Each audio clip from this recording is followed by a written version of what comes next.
Statistics class 7 practice set number 55। Statistic का ये problem set solve करने के लिए दो तरीके हैं। दूसरा तरीका जो है वो बहुत ही आसान तरीका है। पहला तरीका भी मैं यहाँ बता दूँगी कैसा है, आप जिस तरीके से चाहे उस तरीके से सॉल्व कर सकते हैं। दूसरा वाला तरीका जो है वो टाइम सेविंग तरीका है, आप उसमें टाइम सेव कर सकते हैं और जल्दी से आगे बढ़ सकते हैं। फर्स्ट क्वेश्चन है, the height of 30 children in class is given in centimeters. Draw up a frequency table of this. यहाँ पर नंबर्स दिए हुए हैं बहुत सारे और ये 30 चिल्ड्रंस के नंबर दिए हुए हैं। ठीक है, यहाँ पर उनकी हाइट दी हुई है सेंटीमीटर्स में। हमको एक फ्रीक्वेंसी का टेबल मालूम करना है, बनाना है और उसके हिसाब से हमको ये देखना है कि ये आंसर सही निकलता है या नहीं। तो फर्स्ट कॉलम में हम 3 कॉलम बनाएंगे। First column height of children which is in centimetre. यहाँ पर सबसे पहले देखेंगे जो नंबर दिए हुए इसमें सबसे छोटा नंबर कौन सा है और वो सबसे छोटे नंबर को हम पहले लिखेंगे। फिर उसके बाद में उसके बाद का नंबर, उसके बाद का और सबसे बड़ा नंबर जो है वो लास्ट में आएगा। तो यहाँ पर 131 से 140 तक नंबर्स दिए हुए हैं। फिर इसके बाद इसकी काउंटिंग होगी। काउंटिंग किस तरह से होगी, सेकेंड कॉलम में टेली मार्क्स लिखना है और थर्ड कॉलम में फ्रीक्वेंसी लिखना है। अब टेली मार्क्स क्या होता है, टेली मार्क्स जो होता है वो प्रेजेंट करता है एक स्टिक बनाकर, यानी एक नंबर एक स्टिक होता है, सेकंड नंबर एक और स्टिक होता है, थर्ड नंबर एक और स्टिक होता है और फ्रीक्वेंसी जो होती है वो टोटल नंबर्स होते हैं, यानी हम उनको 1 2 3 इस तरह से लिखते हैं। तो यहाँ पर हम लोग फर्स्ट देखेंगे कि 131 इस टेबल में कितनी मरतबा है। ठीक है, तो 131 हम यहाँ देखेंगे, काउंट करेंगे और लिखेंगे। तो यहाँ पर 3 मरतबा है 131, तो 3 डंडी टेली मार्क्स में बनाएंगे। ओके,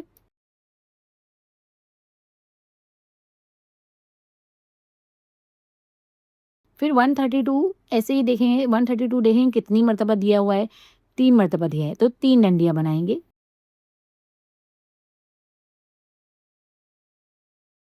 131 सेंटीमीटर हाइट के 3 बच्चे हैं और 132 सेंटीमीटर्स के हाइट के 3 बच्चे हैं। उसके बाद 133, यहाँ पर 133 जो है वो 5 टाइम्स दिया हुआ है, तो हम इसको किस तरह से लिखेंगे, 4 स्टैंडिंग लाइन्स बनाएंगे, 4 स्टिक्स बनाएंगे और उसके बाद एक स्लांट लाइन बना के उस बंडल को कंप्लीट करेंगे, यानी 5 ईच बंडल बनेंगे। यहाँ पर 5 के बंडल्स बनेंगे। ठीक है, 4 स्टैंडिंग लाइन्स होगी और 5वीं लाइन क्रॉस होगी, यानी ये 5 है। ठीक है, तो यहाँ पर 133 के 5 हैं।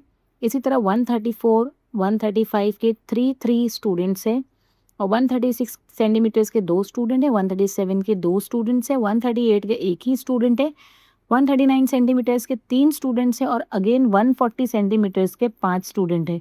तो वहाँ पर ऊपर काउंट करेंगे और कैंसिल करते जाएंगे पेंसिल से, ताकि हमको कन्फ्यूजन ना हो। या तो कैंसिल कर लो या तो अंडरलाइन कर लो या जो भी तरीके से करना चाहते हो कर लो। और यहाँ पर 5 अगेन वैसे ही बनाएंगे, 4 स्टैंडिंग लाइन होंगी और एक स्लांट लाइन होगी जो लेफ़्ट टू राइट ही होगी, राइट टू लेफ़्ट नहीं होगी, लेफ़्ट टू राइट लेना है। उसके बाद सीक्वेंसी में सारे नंबर्स लिख लेंगे हम लोग, डंडी को देखेंगे, सारी स्टिक्स को देखेंगे और लाइंस के हिसाब से हम नंबर्स लिख लेंगे और फ्रीक्वेंसी में लिखेंगे नंबर 3। लास्ट में total frequency n, total means n number of frequency, total के लिए हम लोग n यूज़ करते हैं। ठीक है, तो यहाँ पर ये नंबर्स काउंट करेंगे और ये नंबर्स आता है 30। इसको वेरीफाई कैसा करेंगे कि ये 30 जो है वो चिल्ड्रन की हाइट, ऊपर कितने दिए स्टूडेंट्स, 30 चिल्ड्रन, तो यहाँ पर ये मैच होना चाहिए। अगर ये मैच हो गया यानी आपका ये टेबल करेक्ट है। ठीक है, नेक्स्ट क्वेश्चन नंबर 2।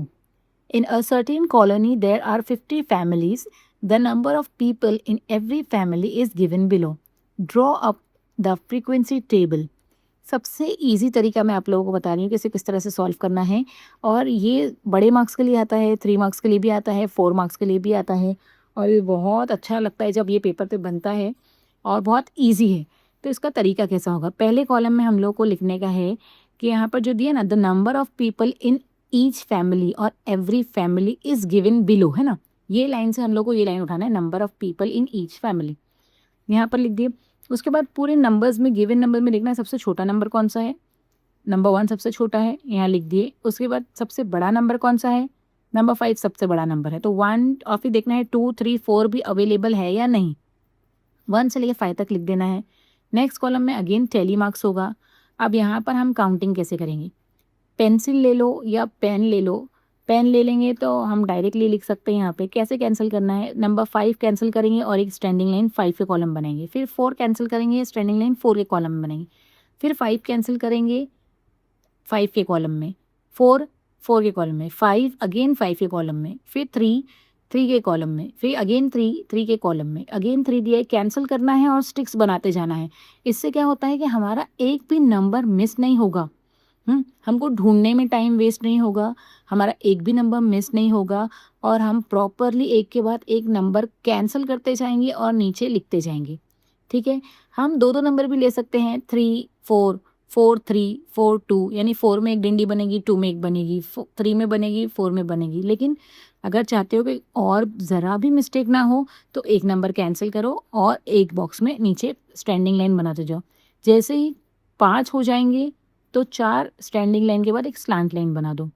तो यहाँ पर टेली मार्क्स में एक स्टिक बनी है, उसके बाद में 5 5 के 2 बंडल है और 3 स्टैंडिंग लाइन है। उसके बाद में 5 5 के 3 बंडल है और एक स्टैंडिंग लाइन है। 4 के लिए है 2 बंडल और 3 स्टैंडिंग लाइन है और 5 के लिए है 1 बंडल 2 स्टैंडिंग लाइन। ठीक है, फ्रीक्वेंसी के टेबल में लिखेंगे, फर्स्ट नंबर 1 जो है वो एक ही है, नंबर 2 जो है वो 13 फैमिलीज़ का है, उसके बाद नंबर 3 में 16 है, नंबर 4 में 13 है और नंबर 5 में 7 है। कैसे काउंट करेंगे? 5 5 10 3 13, 5 5 5 15 1 16, 5 5 10 एंड देन 3 13, 5 2 7। इस तरह से लिखने के बाद में हम यहाँ पर नीचे काउंट करेंगे और आंसर आ रहा है 50। ठीक है, इसको टैली कैसे करेंगे, 50 करेक्ट है या नहीं, ऊपर 50 फैमिलीज दी हुई है, उस तरह से हम इसको टैली कर लेंगे।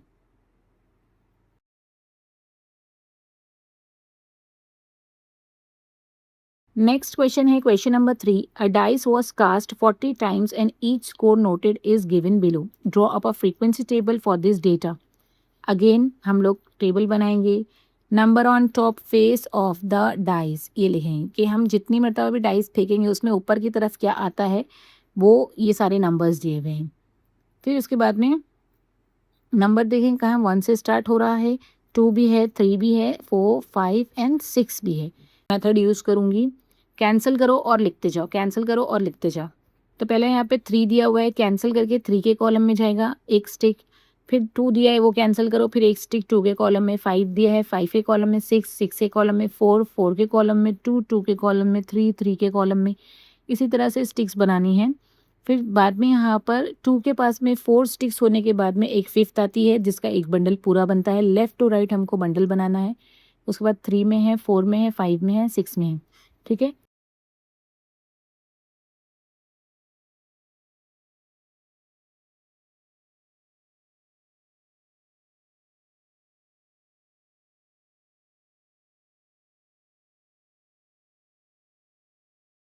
अब फ्रीक्वेंसी के टेबल में हम लोग लिखेंगे, फर्स्ट नंबर के पास में 2 स्टैंडिंग लाइन्स है तो 2 लिखेंगे।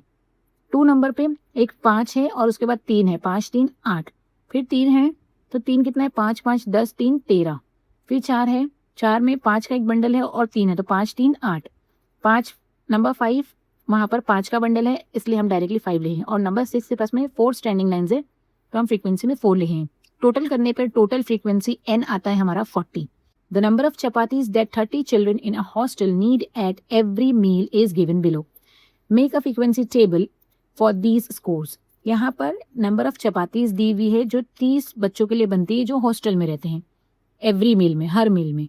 तो यहाँ पर आपको फ्रीक्वेंसी टेबल बनाना है और स्कोर बताना है कि कितनी बनती है। अब यहाँ पर पहले देखेंगे सबसे छोटा नंबर कौन सा है, तो फर्स्ट कॉलम में लेंगे number of chapatis needed for children.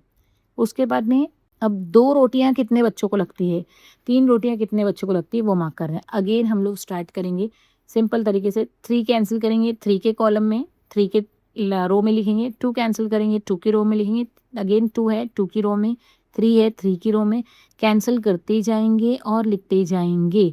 इससे हमारा एक भी नंबर मिस नहीं होता है, हमको रिपीट नहीं करना पड़ता है, हम कुछ भूलते नहीं हैं और प्रॉपरली हम एक एक चीज़ को बहुत बारीकी से लिख लेते हैं और यहाँ पर हमारा करेक्ट आंसर भी आता है जो बहुत इजी होता है।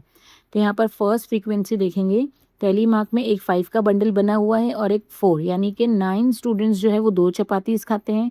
फिर 5 5 के 2 बंडल्स हैं यानी 10 स्टूडेंट 3 3 चपातीस खाते हैं। फिर 4 चपातीस जो है वो 8 स्टूडेंट्स खाते हैं और उसके बाद 3 चपातीस 5 स्टूडेंट खाते हैं। टोटल फ्रीक्वेंसी आती है 30। अब बताओ इन दोनों में से आप कौन-सा वाला क्वेश्चन का पैटर्न फ़ॉलो करेंगे? क्वेश्चन नंबर 1 का पैटर्न फ़ॉलो करेंगे या क्वेश्चन नंबर 2 का पैटर्न फ़ॉलो करेंगे? कमेंट में ज़रूर बताना।